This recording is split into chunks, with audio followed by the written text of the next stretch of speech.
Bom dia. Números capítulo 23. Números 23. Então Balaão disse a Balaque: edifica-me aqui 7 altares e prepara-me 7 novilhos e 7 carneiros. Balaque fez como Balaão tinha dito, e os dois ofereceram um sacrifício um touro novo e um carneiro em cada altar. Aí Balaão disse a Balaque: permanece aqui de pé, próximo dos teus holocaustos, enquanto eu vou até ali. Talvez o Senhor me permita encontrá-lo. Aquilo que ele me revelar, de igual modo eu te farei saber. E retirou-se para o alto de uma colina desnuda. Ali Deus veio ao encontro de Balaão, que disse a Deus: preparei 7 altares, ofereci em holocausto um novilho, um carneiro sobre o altar. Deus então colocou em sua boca uma palavra e ordenou: volta para junto de Balaque, e assim lhe transmitirá. Balaão, né, aquele profeta teimoso, Deus teve que usar inclusive uma mula para repreendê-lo. Agora, diante do rei de Balaque, ele faz ali, manda fazer ele então 7 altares, coloca holocausto, e manda o rei falar: fica perto dos altares, né, dos holocaustos, que eu vou mais à frente ali numa colina para ele orar, para ele falar com Deus. Ele falou: quem sabe Deus, né, vem falar comigo, me atende, me escuta. E ele foi ao encontro de Deus, orou, falou com Deus. Deus falou: não, volta para junto de Balaque, né, do rei Balaque, que eu vou colocar as palavras na sua boca. E o que eu colocar você vai transmitir. Assim Balaão retornou, encontrou Balaque ainda perto da sua oferta queimada, e ele com todos os príncipes de Moabe. Foi quando Balaão pronunciou este oráculo em forma de poema: Balaque me fez vir de Arã, o rei de Moabe buscou-me nas montanhas do Oriente. Vem, amaldiçoa por mim a Jacó, vem e declara ameaças contra Israel. Todavia, como amaldiçoaria eu aquele a quem Deus não amaldiçoou? Como posso pronunciar condenação sobre aquele que o Senhor não quis condenar? Sim, do cume do rochedo eu vejo, do alto das colinas eu contemplo. Eis um povo que vive separado e não se considera como qualquer nação. Quem poderia contar o pó de Jacó? Quem poderia enumerar a 4ª parte de Israel? Que morreu a morte dos justos, que há entre eles, e seja o fim da minha alma como a deles. Então Balaque inquiriu a Balaão: que me fizeste? Eu te chamei para amaldiçoar os meus inimigos, e tu declaras bênção sobre eles? E Balaão contestou: não devo eu tomar cuidado de dizer tão somente aquilo que Deus me coloca na boca? Então, Balaão então abre a boca para tentar amaldiçoar, olhando o povo de Israel, mas Deus colocou outras palavras. Colocou palavras de bênção. Ele, ao contrário de amaldiçoar Israel, amaldiçoar os hebreus, ele lá abençoou. Ele disse, ele não tinha condições de amaldiçoar aquele que Deus abençoou. E ele, terminando então essa bênção a Israel, a Jacó, o povo de Deus, Balaque, o rei Balaque, fala: vem cá, que é isso, rapaz? Eu te trouxe aqui para você amaldiçoar os meus inimigos, você está abençoando? O que é isso? Ele falou: não, infelizmente, eu tinha que falar aquilo que as palavras que Deus me colocou na boca. Essa foi a questão. Balaque lhe pede: vem, pois, comigo a outro lugar. Este povo que vês daqui, não vês deles senão uma pequena parte. Não os vês de modo completo. Amaldiçoa por mim ao chegares lá adiante. Então levou para Zofim, o campo dos mirantes, no topo do Monte Pisca. Ali construiu mais 7 altares e ofereceu em holocausto um novilho e um carneiro sobre cada altar. Balaão solicitou a Balaque: permanece de pé junto dos teus holocaustos, enquanto irei me encontrar com ele ali adiante. Então Balaque leva ele a uma outra região, onde que também de cima do monte ali, da serra, dava para ele ver parte do povo de Israel. Chegou ali, fez novamente 7 altares, falou: não, olha direito, agora amaldiçoa esse povo para mim. Não tem condição de vencer. Fez os 7 altares, tudo. Balaão falou: tá, fica aí perto dos altares, eu vou ali no monte ali, a distância ali, para me orar, falar com Deus. E ele foi. Deus veio ao encontro de Balaão e pôs em sua boca uma palavra e ordenou: volta para junto de Balaque, e assim lhe falarás. Retornou então para junto de Balaque, e encontrou ainda de pé junto dos seus holocaustos, com todos os principais líderes de Moabe. Que te falou Deus? Indagou-lhe Balaque. Balaão declarou sua palavra profética em forma de poema. Levanta-te, Balaque, e escuta. Inclina os teus ouvidos, filho de Zippor. Deus não é ser humano para que minta, nem filho de Adão para que se retrate. Acaso ele promete e deixe de cumprir? Afirma que faz e não realiza? Portanto, recebi uma ordem para abençoar. Ele abençoou e não posso mudar isto. Ele não olhou para as ofensas de Jacó, nem para os erros encontrados em Israel. O Eterno, o Deus de Israel, está com eles. O brado de aclamação do rei ressoa no meio deste povo. É Deus quem os está trazendo do Egito. Eles têm a força de um touro selvagem. Não há feitiçaria que tenha poder contra Jacó, nem magia alguma contra Israel. De agora em diante se proclamará de Jacó e de Israel: vê tudo quanto Deus tem realizado. Eis que este povo levanta-se como leoa, ergue-se como leão, que não descansa enquanto não devora sua presa, nem se deita até que tenha bebido o sangue das suas vítimas. Então Balaque roga a Balaão: se tu não podes amaldiçoar este povo, que assim seja, pelo menos não os abençoe. Balaão, no entanto, retrucou a Balaque: não te havia afirmado, tudo que Deus falar, ordenar, eu farei. Então, pela segunda vez, Balaão vai para orar, para falar com Deus. Deus novamente coloca as palavras na boca de Balaão, fala: não, volta para lá, para junto do altar, volta para lá, para junto do rei Balaque. E lá chegando, Balaque pergunta: vem cá, tu encontrou o que Deus falou? Ele falou: não, levanta e que eu vou te falar. Ele começou novamente a abençoar a Israel. Eu estou dizendo, foi: vem cá, Deus Deus não é um ser humano, ele não mente. Deus prometeu abençoar Israel, ele não vai amaldiçoar jamais. Tá? E que Deus não era humano, não é filho de Adão, não é como nós, que ele poderia deixar de cumprir uma promessa. Nós sabemos que Deus zela pela palavra dele para se cumprir. O que Deus falou uma vez na palavra dele vai se cumprir.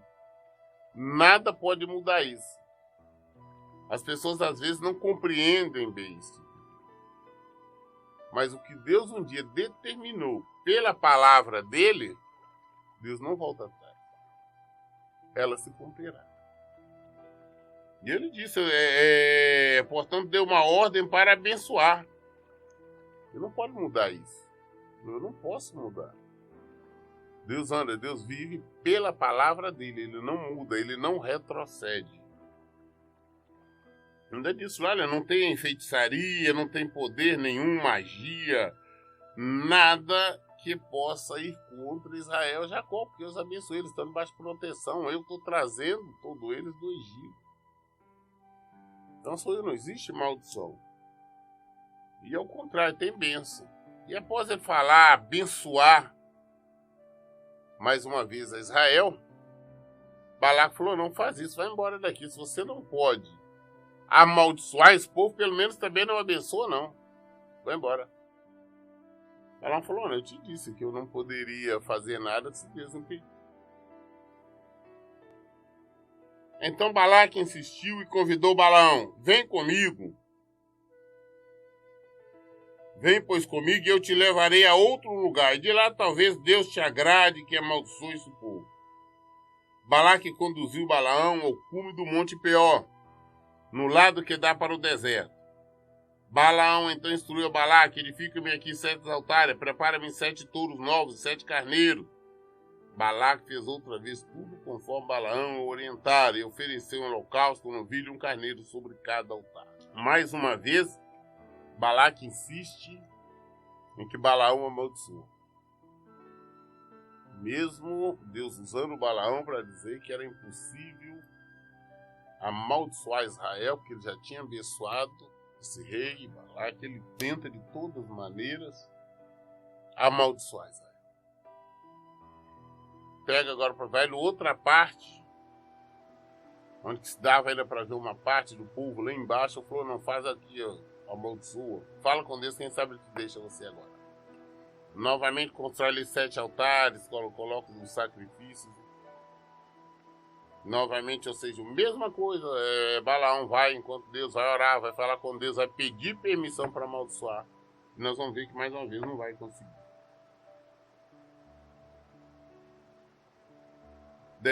Desta vez, Balaão percebeu que o Senhor muito se comprazia em abençoar Israel. Por esse motivo, não recorreu, como nas outras vezes, a adivinhações e magia, mas voltou a sua face para o deserto. Então viu todo o povo de Israel acampado tribo por tribo, e o Espírito de Deus veio sobre ele. E ele proclamou esta profecia em forma de poema. Oráculo de Balaão, filho de Peor, palavra daquele cujos olhos vê nitidamente, palavra daquele que ouve as palavras de Deus, daquele que contempla a visão que vem do Deus Todo-Poderoso, daquele que cai prostrado, mas seus olhos enxergam com clareza. Quão admiráveis são as tuas tendas, ó Jacó!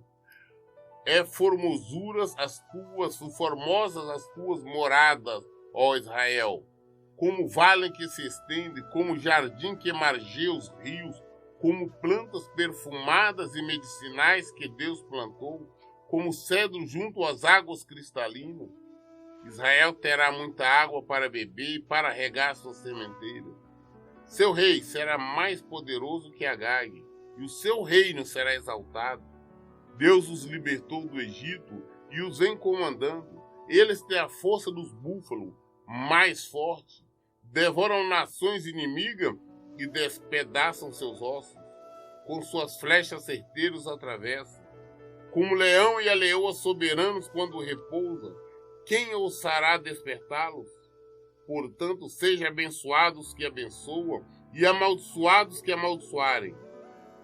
Então, imediatamente acendeu-se a ira de Balaque contra Balaão, e batendo as palmas das mãos ordenou, chamei-te para amaldiçoares os meus inimigos, e eis que tu os abençoas já por 3 vezes seguida. Agora, pois, foge e vai para o teu lugar. E disse que te cobriria de honra e bens, contudo o Senhor te privou delas. Então ele vai, Balaão vai, fala com Deus, Deus o mostra, ele colocou ele de frente, ele olhando lá para baixo, vendo o povo, os hebreus, e ele abençoa de uma forma ampla, agora Deus usando mesmo para estar abençoando de uma forma declarada ao povo de Israel. As bênçãos dele, como costume da época, do povo, né?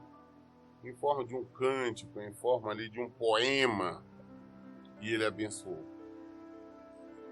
De forma grandiosa. E então Balaque ficou chateado, falou, não, agora some daqui, porque eu trouxe você para amaldiçoar esse povo. Você não conseguiu amaldiçoar, eu prometi lhe dar honrarias, bens e tudo, mas Deus te impediu de você receber tudo isso. Então vai embora, porque por 3 vezes pedi para abençoar e você amaldiçoou. É para você amaldiçoar esse povo e você os abençoou.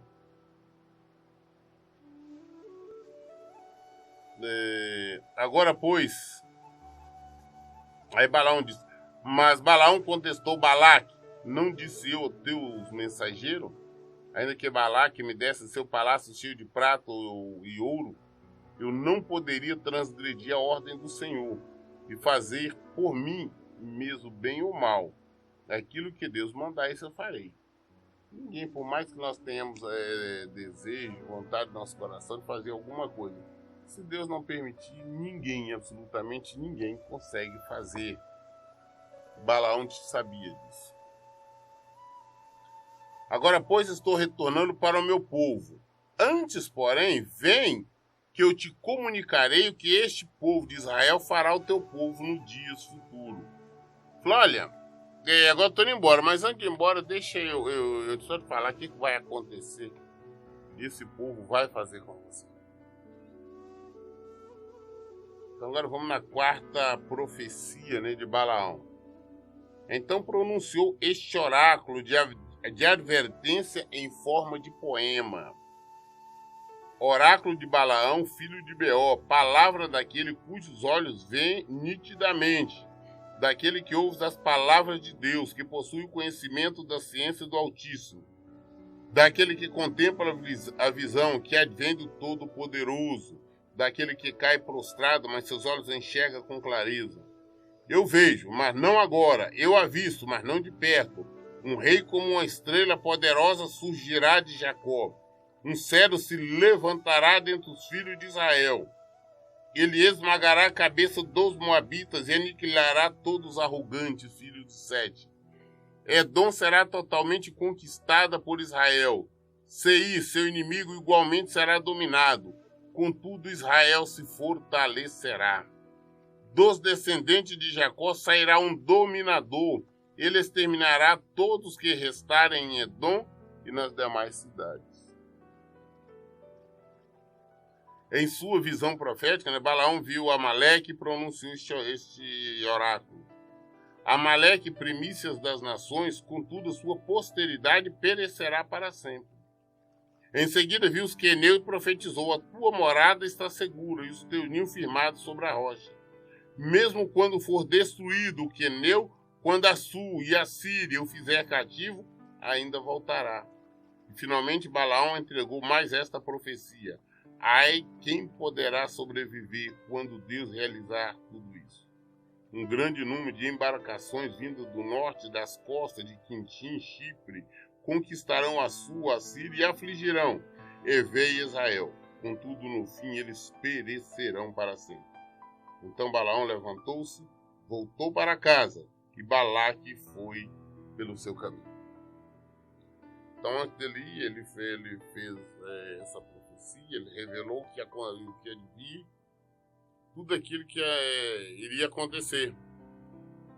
Ele falou qual seria a derrota, né, dos Moabitas, de Edom, de todas aquelas regiões. Falou das vitórias sucessivas de Israel. Falou do rei de Israel que venceu o rei Davi. Falou inclusive da herança dele, que é Jesus, que Jesus veio ali do povo de Israel. Então ele fez uma ampla revelação, abrangendo tudo que iria acontecer. E depois foi embora para sua casa. Números, capítulo 25. Números 25. Durante o tempo em que os israelitas se estabeleciam no vale de Sintim, das Acácia, os homens de Israel começaram a se envolver em relações sexualmente imorais com as mulheres moabitas, que os influenciava a participar de holocaustos e festas em oferecimento a seus deuses. O povo comia e se prostrava diante dos seus ídolos. Desta maneira, Israel se juntou à adoração a Baal-Peor, e o furor do Eterno acendeu-se contra Israel. Ele não conseguiu amaldiçoar, o Balaão não conseguiu amaldiçoar o povo de Israel, mas ele chamou, né? No final ele ainda teve, entendeu, de dar conselhos para Balaque. Ele aconselhou então que Balaque fizesse com que as mulheres, né, mulheres bonitas, se envolvessem com os israelitas, né, com os hebreus que estavam ali embaixo. E porque se envolvesse sexualmente de todas as maneiras, para que fizesse. Desta maneira, os conduzia para estar adorando o tal do Deus deles, o Baal-Peor. E desta maneira estaria traindo Deus e esperava, desta maneira, vencer então Israel. Infelizmente, o povo caiu nessa cilada, os hebreus caíram nessa cilada e se envolveram sexualmente com essas mulheres, essas adoradores desses deuses estranhos, desse tal de Baal-Peor. Eles mantinham relações sexuais, faziam todo tipo de festas e adoravam de forma declarada esse tal de Baal. Ou seja, desobediência, rebeldia. Esse povo que estava sendo sustentado, alimentado, protegido por Deus, foram adorar essa coisa desse tal de Baal-Peor. Isso tudo uma armação desse profeta que nós vamos ver mais à frente. Ele foi morto também, exatamente por tentar armar essa cilada para o povo de Deus. E o povo caiu. Então Deus, dessa maneira, Israel se juntou à adoração a Baal-Peor e o furor do Eterno acendeu-se contra Israel. Então Deus chamou Moisés e ordenou-lhe: toma todos os chefes do povo, empala-os à luz do sol diante da minha presença, a fim de que o fogo da ira de Deus se afaste de todo o povo de Israel. Moisés os instruiu, os juízes de Israel: cada um de vós mande enforcar os homens da sua tribo, que se deixaram perverter e terminaram por adorar a Deus, o tal de Deus Baal-Peor. Eis que chegou um homem israelita, trazendo para junto de seus irmãos uma mulher midianita sob os próprios olhos de Moisés e de toda a congregação dos filhos de Israel, que se lamentava e chorava à entrada da tenda de encontro. Assim que Finéias, filho de Eleazar, neto do sacerdote Arão, viu isto, apanhou uma lança, seguiu o israelita até o interior da tenda e lá traspassou pelo ventre, juntamente com a mulher midianita. Então, imediatamente cessou a praga que flagelava os filhos de Israel. Contudo, os que morreram por causa do castigo da praga foram 24.000. Então, eles dessa maneira, Deus falou: escuta, teve uma praga, uma doença, os homens começaram a morrer, pessoas morrendo, o povo ali lamentando diante de Moisés. Deus fala com Moisés: manda matar, enforcar cada um desses homens que se envolveu com essas mulheres, estava adorando esse tal de Baal-Peor. E eles enforcando, né? Esse povo, mas mesmo assim teve um, digamos, foi mais abusado, que mesmo assim se aproximou deles abraçado ali como uma mulher, uma midianita, e depois foi para sua tenda. E possivelmente levou para sua tenda para manter relações sexuais. Mas o Finéias, que era filho de Eleazar, neto do sacerdote Arão, pegou uma lança, foi atrás dos dois e pegou os dois ali no plano ato. Estavam juntos, prova tal que a lança estava com tanta força que perfurou os dois. E aquela lança perfurou aqueles dois ali na hora, diante desta atitude que agradou o Senhor. Deus parou com a praga na hora. Mas só que nesse momento Deus já tinha eliminado 24 mil pessoas. 24 mil pessoas foram eliminadas por Deus só desta vez aqui agora, pela desobediência, pela rebeldia, por estar adorando esses deuses estranhos, adorando esse tal de Baal Peor. Eu sempre falo, o povo hoje fala, não, na época Deus matava muito, só que Deus continua matando.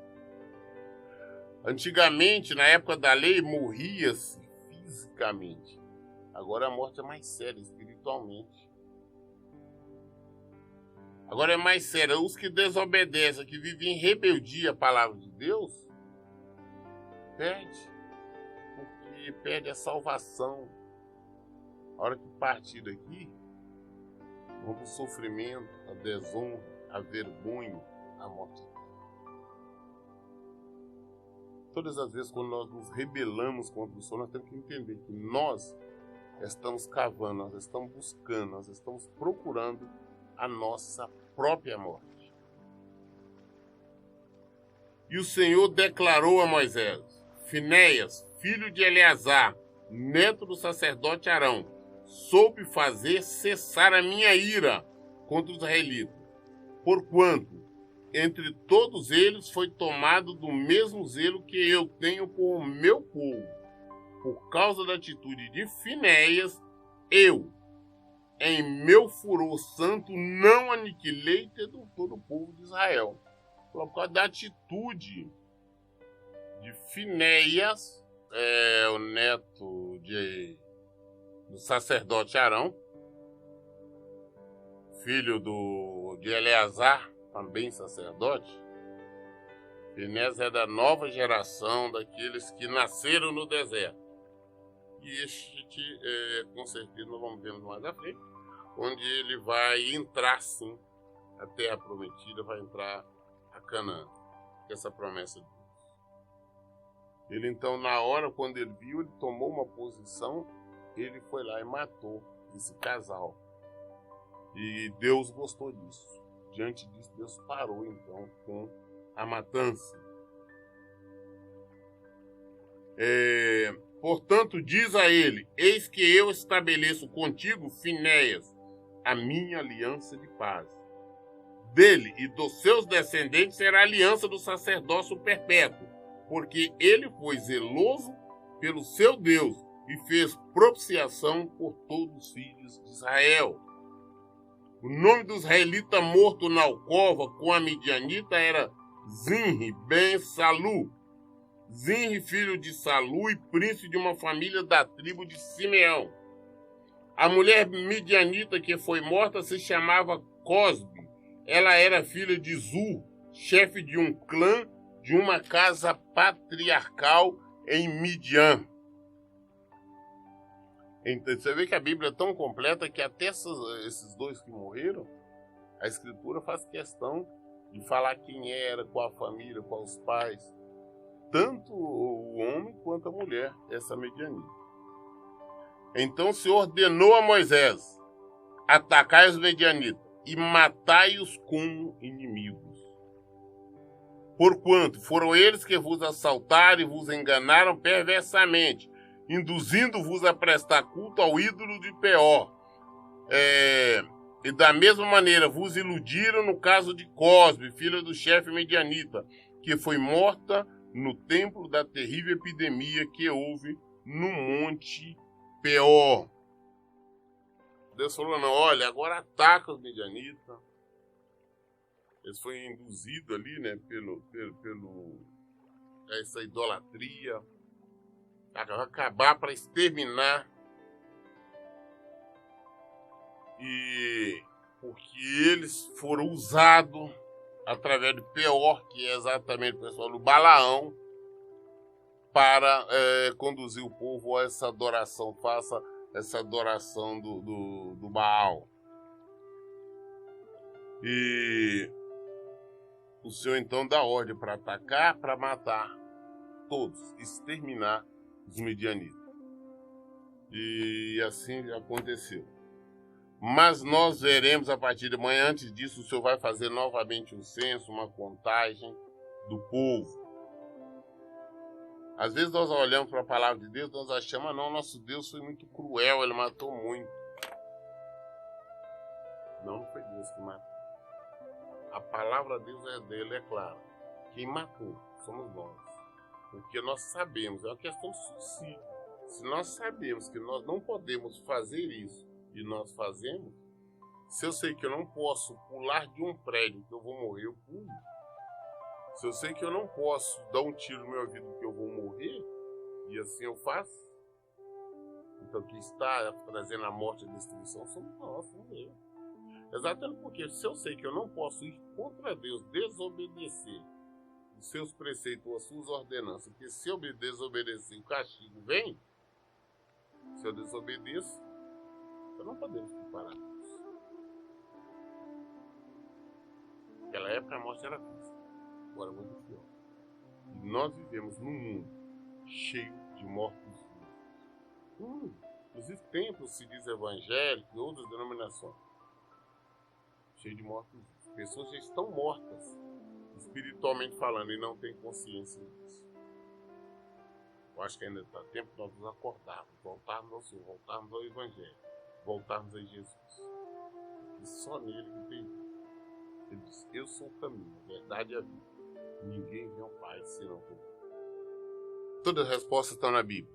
Então busca as respostas. Por isso eu digo, leiam e pratiquem a Bíblia. Que Deus abençoe. Então, bom dia.